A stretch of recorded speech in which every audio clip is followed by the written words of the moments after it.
ஆமாமா, உன்னை கேட்க முடியாதுதான், இவளை கேட்க முடியும்ல. வாங்கத்த வாங்க வந்து உட்காருங்க. எதுக்கு அங்கே நின்னுட்டு இருக்கீங்க?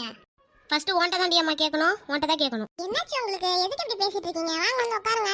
நான் உன்னை இங்க விருந்துக்கு வரல, நல்லா 2 வாங்கிட்டு போலான்னு தான் வந்தேன். என்ன பேசிட்டு இருக்கீங்க வந்து ரெண்டுகிட்ட? அவங்க உங்களை வாங்கத்த வந்து உட்காருங்கன்னு தானே சொன்னாங்க. அதுக்கு என்ன வார்த்தை வருது உங்க வாயில? நான் அப்படி தாண்டி பேசுவேன். நீ வீட்டில் இருக்கிறது கிடையாது, ஒழுங்கா வீட்டில இருந்து எந்த வேலையும் இழுத்து போட்டு செய்யறது கிடையாது. அதனால நான் வந்து கேட்பேன். ஓ, அதான் நீங்க செய்றீங்கல்ல, போதாதா அது? என் தலையெழுத்து உன்னை இழுத்துட்டு வந்தீங்க வச்சுட்டு நான் எல்லாத்தையும் ஆக்கி கொட்டணும்னு எனக்கு தலையெழுத்து. போது நிறுத்துங்க.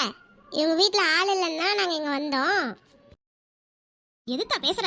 உமா நீ பின்னாடி வா. என்ன மேல கை வைக்கிறீங்க? இந்த கை வாங்குற வேலை அங்க வச்சுக்காதீங்க. சின்ன அமைதியா இரு. என்னதான் இருந்தாலும் வயசுல பெரியவங்கல்ல, பொறுமையா பேசலாம். நீ வெயிட் பண்ணு. நீ சும்மா ரிலாக்ஸ். என்ன பேச்சு பேசுறாங்க அவங்க? நான் சொல்றது கேளு சின்ன, நீ அமைதியா இரு. இங்க பாருங்க, எங்க வீட்டுல அவங்க எல்லாம் கொஞ்சம் வெளில போயிருக்காங்க. அதனாலதான் இவங்க